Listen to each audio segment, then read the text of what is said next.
Good morning विद्यार्थी मित्रों। आज हम कक्षा 9वीं विषय हिंदी के तीसरे चैप्टर क्या निराश हुआ जाएगा अभ्यास करेंगे, जिन्हें लिखा है हजारी प्रसाद द्विवेदी जी ने। इनका जन्म सन 1907 ईस्वी में हुआ था और इनका निधन सन 1979 ईस्वी में हुआ था। आचार्य हजारी प्रसाद द्विवेदी जी का जन्म बलिया जिले के दुबिका छापरा नामक गांव में हुआ था। पारिवारिक परंपरा अनुसार संस्कृत का अध्ययन शुरू करके उन्होंने हिंदू काशी विश्वविद्यालय से ज्योतिषाचार्य की परीक्षा उत्तीर्ण की। गुरुदेव रविंद्रनाथ के आश्रम में 1940 ईस्वी से 1950 ईस्वी तक हिंदी भवन के निर्देशक रहे। तत्पश्चात काशी हिंदू विश्वविद्यालय, वाराणसी एवं पंजाब विश्वविद्यालय चंडीगढ़ से हिंदी विभाग के प्रोफेसर तथा अध्यक्ष पद पर कार्य किया। भारत सरकार ने उन्हें पद्म भूषण की उपाधि से सम्मानित किया। हिंदी साहित्य जगत में द्विवेदी जी एक निबंधकार, उपन्यासकार, समालोचक तथा शोधकर्ता, इतिहासकार के रूप में प्रचलित है।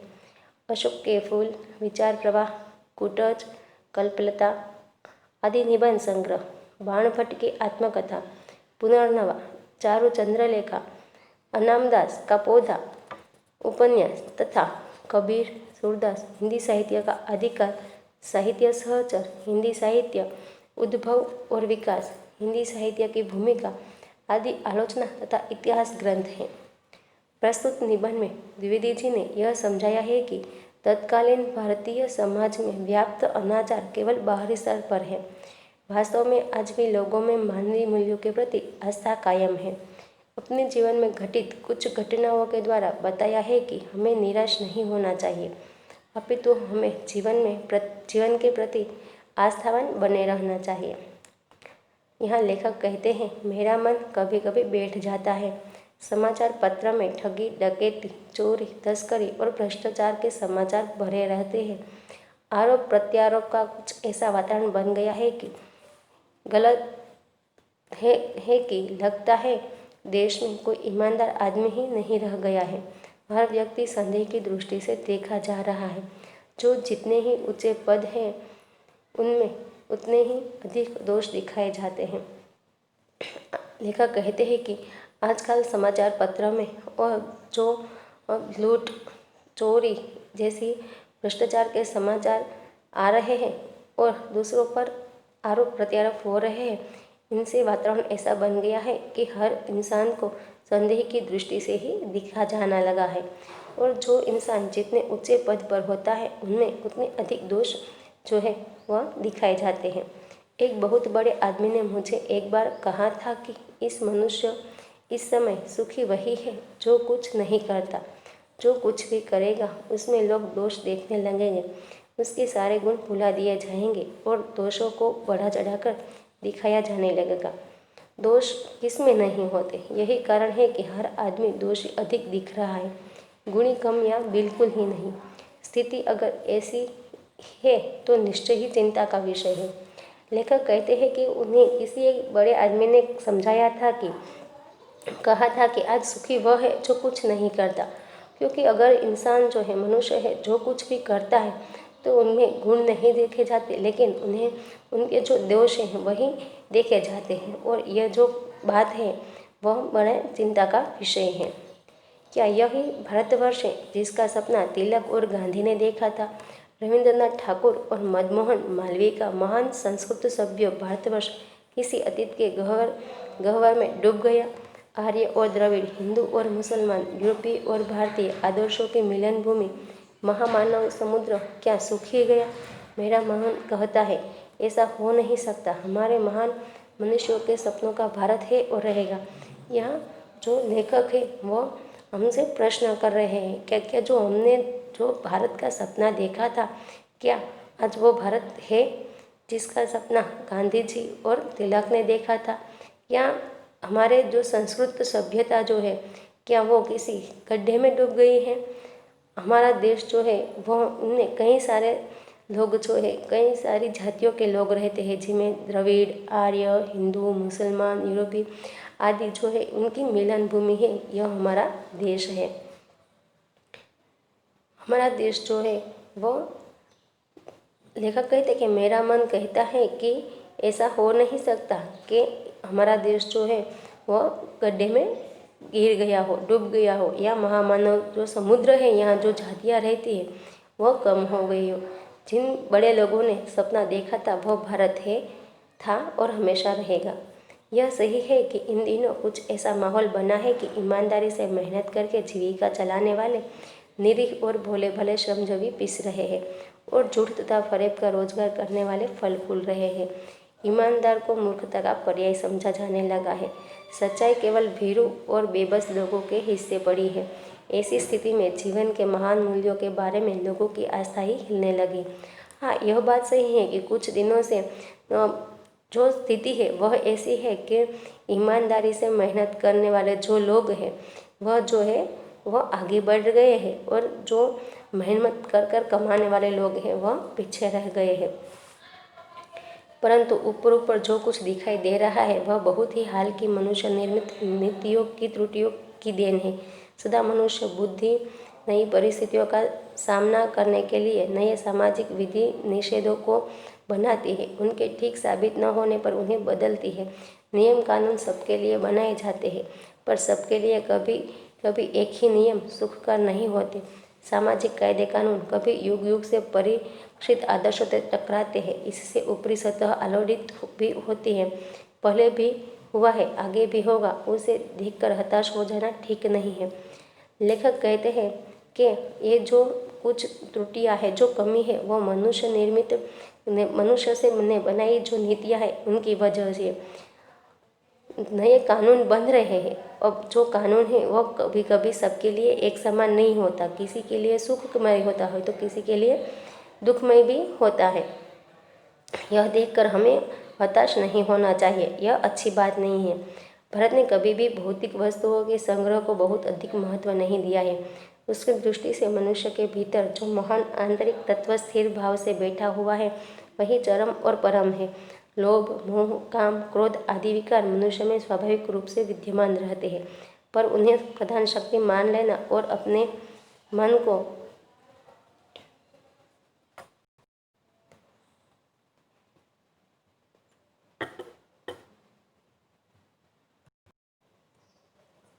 हुआ यह है कि इस देश के कोटि कोटि दरिद्र जनों की हीन अवस्था को दूर करने के लिए ऐसे अनेक कायदे कानून बनाए गए हैं जो कृषि, उद्योग, वाणिज्य, शिक्षा और स्वास्थ्य की स्थिति को अधिक उन्नत और सुचारू बनाने के लक्ष्य से प्रेरित है। परंतु जिन लोगों को इन कार्यों में लगना है उनका मन हर समय पवित्र नहीं होता। प्रायः वे ही लक्ष्य को भूल जाते हैं और अपनी सुख सुविधा की ओर ज़्यादा ध्यान देने लगते हैं। लेखक कहते हैं कि इस समय देश की दरिद्रता को दूर करने के लिए काफ़ी उपाय सोचे गए हैं, लेकिन इन कार्यों में जिन लोगों को लगना था, ये कार्य जिन्हें सौंपे गए हैं, उनका मन हर समय पवित्र नहीं रहता। वे हमेशा दूसरों से ज़्यादा अपनी सुख सुविधाओं के बारे में ज़्यादा ध्यान देने लगते हैं। व्यक्तिचित सब समय आदर्शों द्वारा चलित नहीं होता। जितने बड़े पैमाने पर इन क्षेत्रों में मनुष्य की उन्नति के विधान बनाए गए, उतनी ही मात्रा में लोभ, मोह जैसे विकार भी विस्तृत हो गए। लक्ष्य की बात भूल गई, आदर्शों को मजाक का विषय बनाया गया और संयम को दक्यानुसी मान लिया गया। परिणाम जो होना था वह हो रहा है। यह कुछ थोड़े से लोगों के बढ़ते हुए लोभ का नतीजा है, परंतु इससे भारतवर्ष के पुराने आदर्श और भी अधिक स्पष्ट रूप से महान और उपयोगी दिखाई देने लगे हैं। भारतवर्ष सदा कानून को धर्म के रूप में देखता आ रहा है। आज एकाएक कानून और धर्म में अंतर कर दिया गया है। धर्म को धोखा नहीं दिया जा सकता, कानून को दिया जा सकता है। यही कारण है कि लोग धर्मभीरु यानी धर्म से डरने वाले हैं। वे कानून की त्रुटियों से लाभ उठाने में संकोच नहीं करते। भारतवर्ष जो है उनमें धर्म और कानून को एक रूप में देखा गया है, लेकिन आज ऐसी स्थिति है कि लोग जो है धर्म को अलग और कानून को अलग समझने लगे हैं, और जो इंसान धर्म को मानता है वह धर्म के अनुसार कार्य नहीं करता, लेकिन कानून की त्रुटियां यानी कि कानून की जो कमियां हैं उनके लाभ उठाने में भी संकोच नहीं करता। इस बात के पर्याप्त प्रमाण खोजे जा सकते हैं कि समाज के ऊपरी वर्ग में चाहे जो भी होता रहा हो, भीतर भीतर भारतवर्ष अब भी यह अनुभव कर रहा है कि धर्म कानून से बड़ी चीज़ है। अब भी सेवा, ईमानदारी, सच्चाई और आध्यात्मिकता के मूल्य बने हुए हैं। वे दब अवश्य गए हैं लेकिन नष्ट नहीं हुए। आज भी मनुष्य मनुष्य से प्रेम करता है, महिलाओं का सम्मान करता है, झूठ और चोरी को गलत समझता है, दूसरों को पीड़ा पहुंचाने को पाप समझता है। हर आदमी अपने व्यक्तिगत जीवन में इस बात का अनुभव करता है। समाचार पत्रों में जो भ्रष्टाचार के प्रति इतना आक्रोश है, वह यही साबित करता है कि हम ऐसी चीज़ों को गलत समझते हैं और समाज से उन तत्वों की प्रतिष्ठा कम करना चाहते हैं जो गलत तरीके से धन या मान संग्रह करते हैं। इस बात के देखें तो पर्याप्त प्रमाण मिल सकते हैं कि आज जो भी समाज में हो रहा है, सिर्फ ऊपरी वर्ग में चाहे जो भी हो, लेकिन भीतर भीतर जो है यानी कि अंदर जो है वो भारत आज भी यह अनुभव करता है कि धर्म जो है वो कानून से बड़ा होता है। आज भी सच्चाई, ईमानदारी, आध्यात्मिकता जैसे मूल्य हम देख सकते हैं।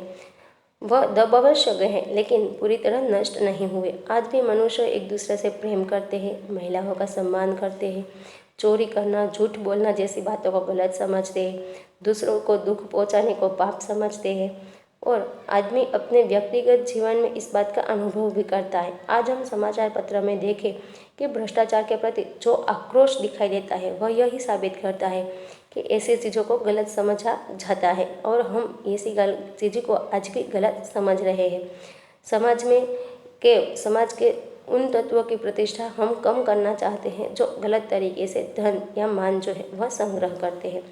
दोषों का पर्दाफाश करना बुरी बात नहीं है। बुराई यह मालूम होती है कि किसी के आचरण के गलत पक्ष को उद्घाटित करते समय उसमें रस लिया जाता है और दोषोद्घाटन को एकमात्र कर्तव्य मान लिया जाता है। बुराई में रस लेना बुरी बात है, अच्छाई को उतना ही रस लेकर उजागर न करना और भी बुरी बात है। सैकड़ों घटनाएं ऐसी घटती है जिन्हें उजागर करने से लोकचित्त में अच्छाई के प्रति अच्छी भावना जागती है।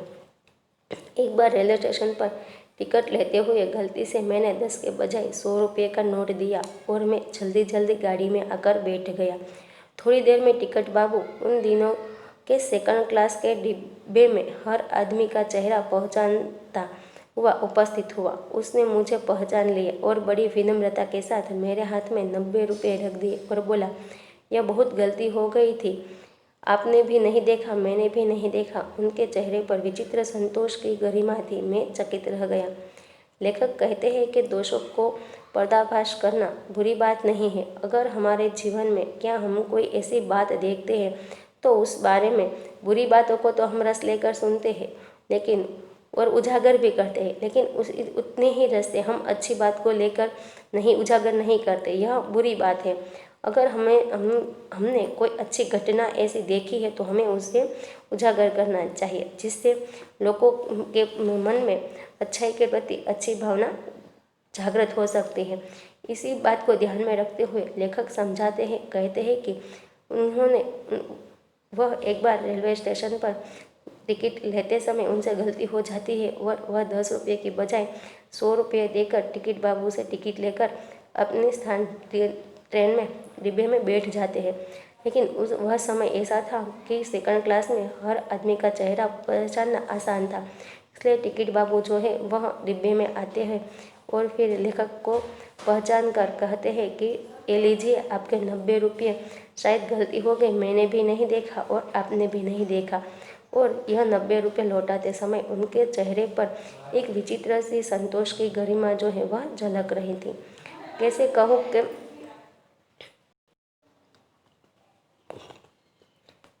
कहूँ कि दुनिया में सच्चाई और ईमानदारी लुप्त हो गई है।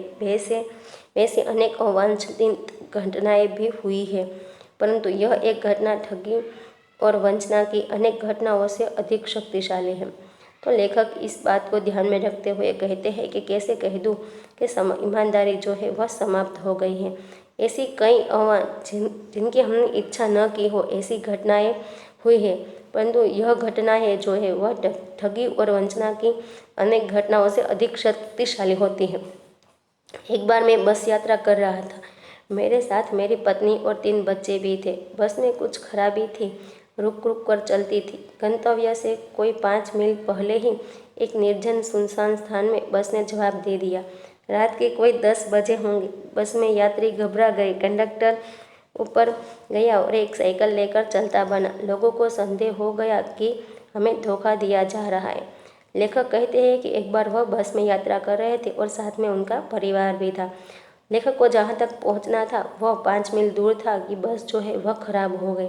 वह रास्ता बिल्कुल सुनसान था और कंडक्टर जो है वह बस के ऊपर से साइकिल उतार कर चलने लगता है, वहाँ से चला जाता है।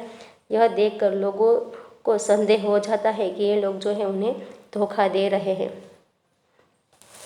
बस में बैठे लोगों ने तरह तरह की बातें शुरू कर दी। किसी ने कहा यहाँ डकैती होती है, 2 दिन पहले ही इसी तरह एक बस को लूट लिया गया था, परिवार सहित अकेला मैं ही था। बच्चे पानी पानी चिल्ला रहे थे, पानी का कहीं ठिकाना न था। ऊपर से आदमियों का डर समा गया था।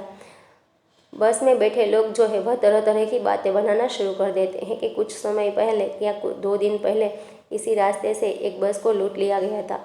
परिवार के साथ केवल लेखक अकेले ही थे और बच्चे जो है वो पानी के लिए चिल्ला रहे थे और पानी का कहीं कोई ठिकाना न था। और ऊपर से ये आदमियों के लोगों की बात का डर जो है वह लेखक में भी समा गया था। कुछ नौजवानों ने ड्राइवर को पकड़कर मारने पीटने का हिस्सा बनाया। ड्राइवर के चेहरे पर हवाइयाँ उड़ने लगी।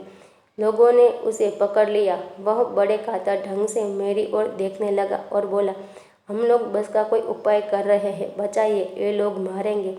डर तो मेरे मन में भी था, पर उसकी कातर मुद्रा देखकर मैंने यात्रियों को समझाया कि मारना ठीक नहीं है, परंतु यात्री इतने घबरा गए कि वे मेरी बात सुनने को तैयार नहीं हुए। कहने लगे, इसकी बातों में मत आइए, धोखा दे रहा है, कंडक्टर को पहले ही डाकुओं के यहाँ भेज दिया है।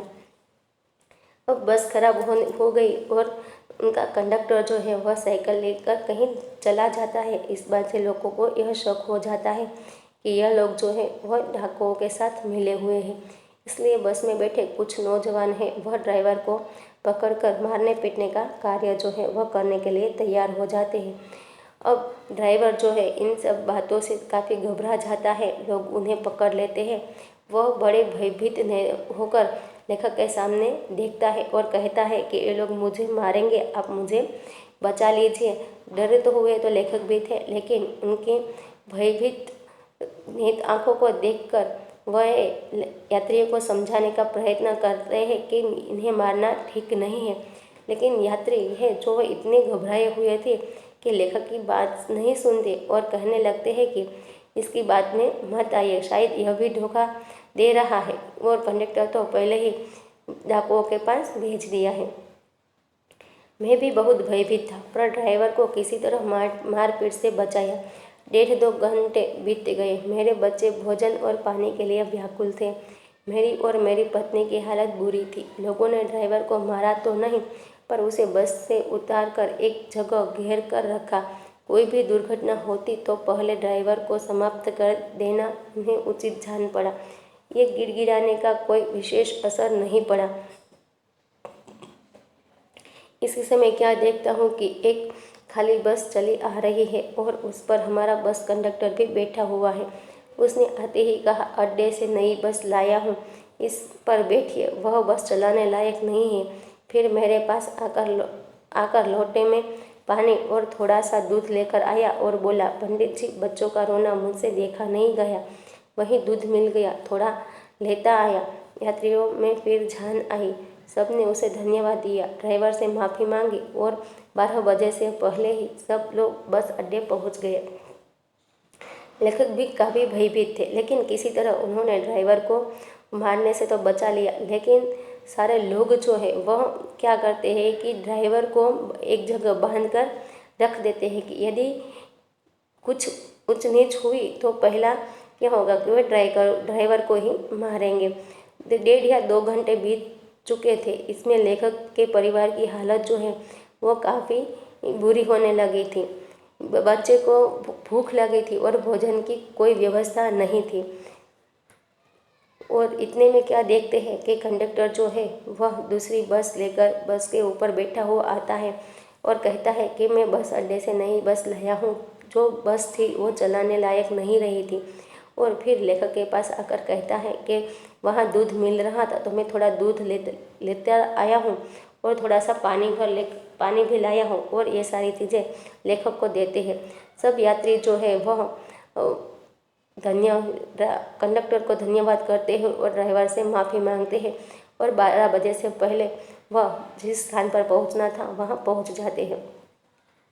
कैसे कहूँ कि मनुष्यता एकदम समाप्त हो गई है। कैसे कहूँ कि लोगों में दया माया रही ही नहीं है गई। जीवन में न जाने कितनी ऐसी घटनाएं हुई है जिन्हें मैं भूल नहीं सकता। ठगा भी गया हूँ, धोखा भी खाया है, परंतु बहुत कम स्थलों पर विश्वासघात नाम की चीज मिलती है। केवल उन्हीं बातों का हिसाब रखो जिनमें धोखा खाया है तो जीवन कष्टकर हो जाएगा। परंतु ऐसी घटनाएं भी बहुत कम नहीं है जब लोगों ने अकारण सहायता की है, निराश मन को ढाढ़स दिया है और हिम्मत बंधाई है। कविवर रविंद्रनाथ ठाकुर ने अपने एक प्रार्थना गीत में भगवान से प्रार्थना की थी कि संसार में केवल नुकसान ही उठाना पड़े, धोखा ही खाना पड़े तो ऐसे अवसरों पर भी हे प्रभु मुझे ऐसी शक्ति दो कि मैं तुम्हारे ऊपर संदेह न करूं। अब लेखक कहते हैं कि इस हालत में मैं कैसे कह दूं कि मनुष्यता जो है एकदम समाप्त हो गई है, लोगों में दया माया नहीं रही है।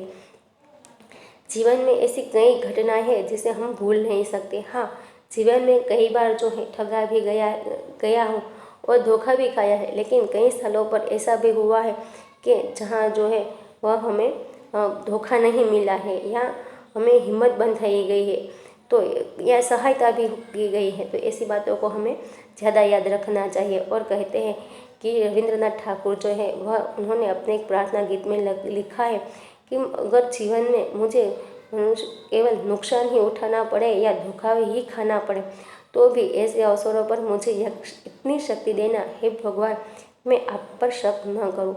मनुष्य की बनाई विद्या गलत नतीजे तक पहुंच रही है तो इन्हें बदलना होगा। वस्तुतः आप आए दिन इन्हें बदला ही जा रहा है, लेकिन अब भी आशा की ज्योति बुझी नहीं है। महान भारतवर्ष को पाने की संभावना बनी रहेगी। मेरे मन निराश होने की जरूरत नहीं है। मनुष्य की बनाई विद्या गलत नतीजों तक पहुंच रही है तो उन्हें बदलना होगा, और प्रायः ही इन्हें बदलने का प्रयत्न भी किया जा रहा है। इसी से आशा की ज्योति जो है वह हमेशा जलती रहती है कि महान भारतवर्ष को पाने की हमने जो संभावना भी बनी रहती है। और लेखक कहते हैं कि मेरे मन निराश होने की कोई ज़रूरत नहीं है। हमने जिस भारत का स्वप्न देखा था उसे हम अवश्य ही एक दिन साकार रूप में देखेंगे। धन्यवाद।